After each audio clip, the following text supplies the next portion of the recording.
Hello, children of the night, and welcome to Tarot Nights with the Hanged Empress. Here we do shadow work following the moon, and we are moving right on through that Cancer moon energy.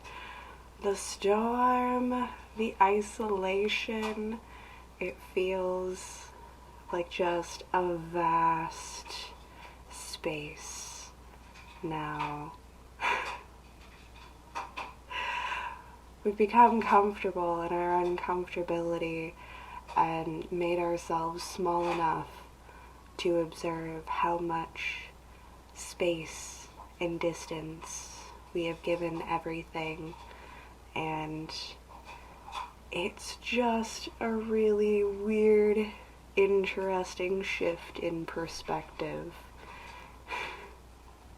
Can I express that in a better way than like just doing this with my hands? Like, oh wait, I can really, actually, I can't even touch that thing that I thought was like right up in my face. Now it's like over there. Oh, okay. Depth perception. I just got that as we were returning. Depth perception is the moral and story of learnedness in this Cancer moon. The depth. Note the arc. The arch. The arc of the story. Arc. I don't care how you say it. I say it both ways. It depends on how it grammatically flows with the rest of the syllables in my statement.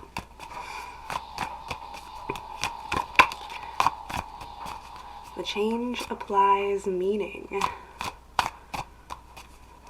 The change to the arc applies the meaning. If we were just going in a straight line, it would be a tower, and towers topple, tumble over. We change the direction to change the meaning and create the stability of the arc that does not topple, tumble over, crumble so easily as a silly old tower. How's that?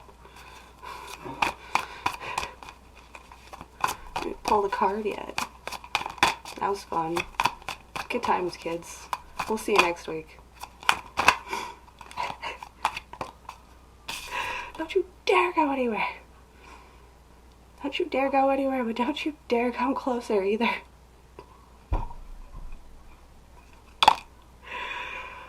Arm's length of distance. We're at an arm's length of distance. Like, just don't, like, we're grab holding onto this thing. Like, don't leave. But don't come any closer. You stay right there. You stay there. Right there. Right where I can see you. Who, what, where, why, who, so aggressively, just like, right there. You stay in my eyesight. Whatever it is that we're watching it very carefully. Like, you need to give me my space, but don't go wandering off either. I don't know if this is a kid. It feels like a kid to a parent relationship, you know? Like, you need your amount of space and time, but also, like, don't just go off gallivanting into the world. My goodness, stay within this, like, perimeter boundary that we've set up. It's just we've created a lot of distance in it. And there's that, like, restrictivity that is implied with the Seven of Wands. Like, no, right there. Right there. Why is fire, like, got that D power? It's funny too because the Ace of Wands is like the most phallic of the like representations or whatever. But really, Wands is all either desire or discipline, and sometimes it's both. It's got a lot of D power. I don't know what's in our coffee this morning, but we're having a good time. We're having a good time. Speaking of discipline, Hello, King of Swords.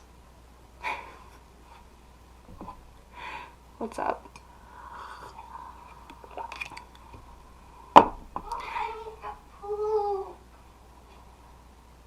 Felt that coming. Give us a pause. We'll come back and we'll converse with our King of Swords and see what he has to say.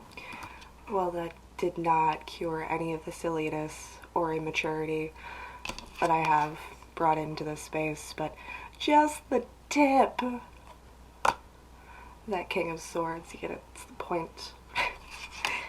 Get to the point already. Why are you being so ridiculous? I don't know. I can't stop either. There is just a fun energy happening, okay? We're enjoying this now. We've accepted our place and position in this space, and we have made it so big that there's room to be silly again. There's room to laugh and just be happy for no reason, in pure defiance of everything. You know what? I'm just gonna be happy. I don't care what you say. I don't care what you think. I'm gonna take this time, take this space. You're gonna stay right there. Put you in timeout so that we can breathe.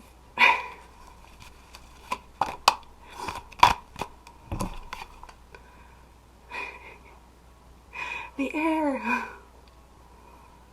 Because if we don't take this space and this time and apply these boundaries and uphold these restrictions, we're gonna be overwhelmed. We're gonna be inundated. Like, all these swords are hanging up above us, and if we do not maintain suspension, they're gonna come crashing down. What else can we do? We just sit up, look at our situation, and laugh at it. Let it be, let it fall, let it drop. Those swords are invisible. They're not real. They're just thoughts swirling around in your head, keeping you up at night, stressing you out, the overthinking about what this is, what this means, how, why, what for. It's maddening. It's purely maddening. It's crazy. It's driving you crazy. So, what are we gonna do? Enjoy our space. Enjoy our time out. If we are in timeout, have fun in timeout. I never really had a problem with timeout. I actually, as a small child, spent most of my time alone just entertaining myself. It didn't take much. Like, yeah, light, I have a shadow. Is it dark? I can push on my eyes and make a fireworks show. I don't need anything. You could take away everything, and I would not take away my joy or my ability to find joy or entertainment. So maybe the problem is that there is just too much going on, and we have to find joy in those simple spaces, apply those boundaries and those restrictions, put things into their casks, into their bottles.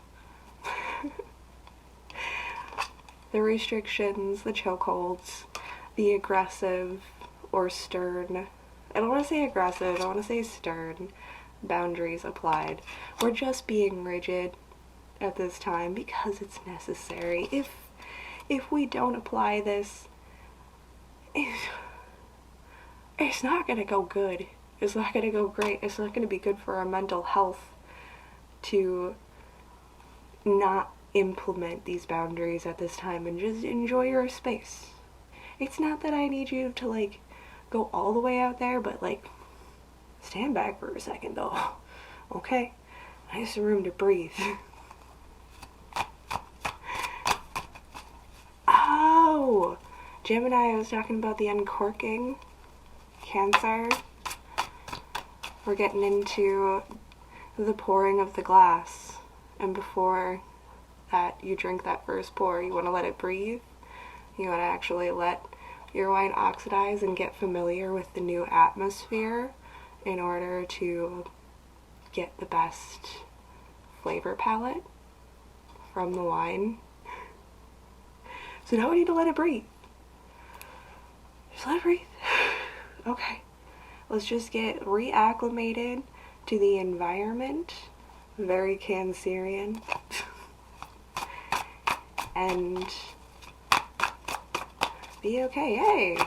Yeah, we did relieve some pressure. Look at that. And it came out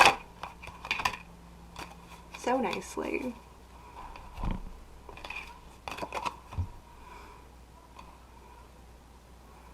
We illustrate my point and statement once more with temperance. Maintaining good boundaries, holding close enough, giving it that space and that room to breathe. Everything has its place, its space, and its time. Respect for all, attentiveness, as well as good distance. It's good to create a distance. Even with children, it's good for them to have that time alone to develop their own sense of independence and figure out how to entertain themselves. That's why I was so good at being alone, because I was alone. As an only child, single parent, had to work, 45, 50 hours a week, so like, I hung up on myself a lot. And I learned how to entertain myself with the least amount of stimulation because of that. So it's okay to put your kid down. It's okay to put a person that you love down. You don't have to hold them so tight all of the time. You can let them be people, let them explore the world, say, hey, there's like these boundaries and restrictions. I'd like you to stay within these parameters so that we don't lose our connection, we don't lose each other. But at the same time, it's good to give that space and allow things to breathe. Get acclimated to the new environments. Alright. 4 cups, 8 pentacles, 9 pentacles.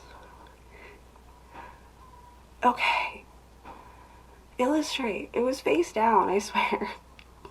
These were stacked face down and fell to the side of Temperance, which came out face up.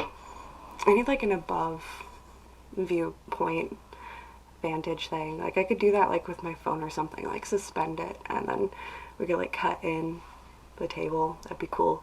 I don't know. We're playing. Thoughts, ideas. I'm giving it room. It was literally the iteration of what I just said. Like, there's the 4 cups there. Impatience breeds disappointment. Putting in the thought, the patience, and the effort results in instant manifestation. I didn't even want to say like instant gratification, which is what I first like wanted to say, but like no, it's just natural development. You worked hard, you got what you got out of it. You got rewarded. Like no, of course, this is the natural next step, but we didn't rush into it. We didn't overpour. We kept good boundaries. And we made it through. Worked it out. You might just have to, like, get up over yourself a little bit, too. And remember that impatience breeds dissatisfaction. All these 3 cups that we're staring at, some of them drank up, some of them couldn't even finish it. It wasn't even good enough to finish. This vintage, this one, no. Which one's the good one, though? The good one is the one that's sitting next to that little skull there. The good one sits next to the face of death, for which you have to stare into your own true face of darkness and accept it if you are going to accept this cup of true lightness, of true satisfaction. You'll never be satisfied if you're not satisfied with yourself. How would you even know what satisfaction was if you couldn't relate it to yourself?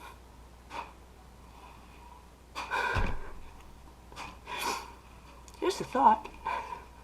Amusing.